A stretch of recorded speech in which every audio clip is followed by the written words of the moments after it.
Our design students are really taught the importance of research. They need to understand that research actually shapes their solutions so much that it becomes a natural part of their vocabulary.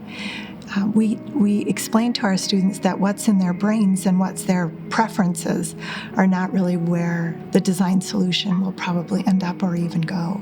So we want them to be able to understand why, how, where, the precedents that have been done before, and the human experience data that feeds why they're designing what they're designing. So if we're really working with people and their environments, which we are, then we have to understand human behavior. So I was practicing design. I was primarily doing retail and residential, and I had just passed the NCEDQ, and a colleague of mine came and found me and said, we need someone to teach a class at the nearby university, which was Utah State University.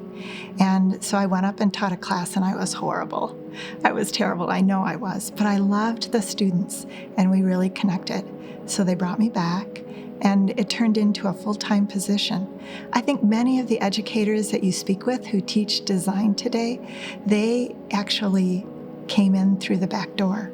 Here at Colorado State University, I love teaching as one of my courses the freshman course. It's the Introduction to Interior Design. And what happened was when I spoke with the students and described the scope of the field, they really didn't understand the whole scope. So my interest in the research really came because those were the students coming into my class, and we didn't know if we were getting the right students coming into the major. The research that we did, we worked with curriculum specialists at the state level. We worked with ASID and IDEC members who helped develop questions for a national exam for high school students.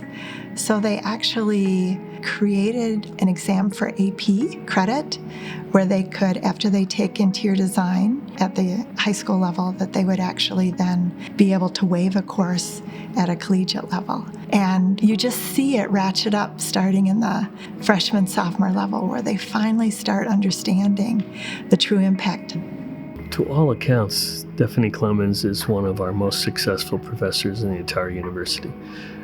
Thousands of professors, and she has been named some years ago as a University Distinguished Teaching Scholar. There are only 12 of them at the university.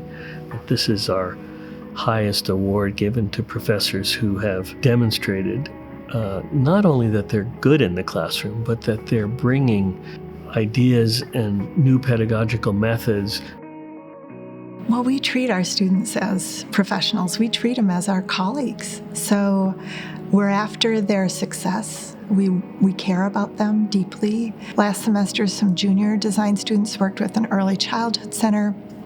We've done projects where they actually use their design skills in an interdisciplinary way, where they've helped design the student website for CSU, which is a really big deal. They also helped design the Nancy Richardson Design Center that we're in today. When I was talking with K through 12 teachers, specifically at middle school and high school, they were saying they didn't have a textbook to use that talked about the full scope of the major and the profession itself. They had textbooks that were primarily residential, and they didn't have any related to commercial. The textbooks they were using were actually collegiate textbooks, if any, that were not based on their state standards and their national standards. So I found their main channel, the publisher who had the largest channel into high school and interior design classes specifically, and we partnered together and wrote this textbook. And they're thrilled. It's been adopted by entire states, Texas, Florida, parts of California. Primarily all states are using it now, and we're moving into a second edition. CSU has received a number of national sustainability awards. They ensure that their new buildings are LEED Student success is really critical to universities today. And so when we're thinking about health and wellness, this is just perfect. So what happened that is delightful is that we worked with the ASID student chapter. They went to their student senate on campus, and April 24th this year, they voted as senators that the well building standard would be considered for all new construction and major renovations here at CSU. The building we're in now, the Richardson Design Center, and the design thinking programs that are being birthed in this moment in history are a way for us to invite more students into Stephanie's world. And I think that ability for us to reach students that are outside the department, outside the major, the interior design major, and to bring students from all over campus and to experience those ideas and to bring them back to their home disciplines. And I think that ability of her to influence the whole rest of campus is really extraordinary.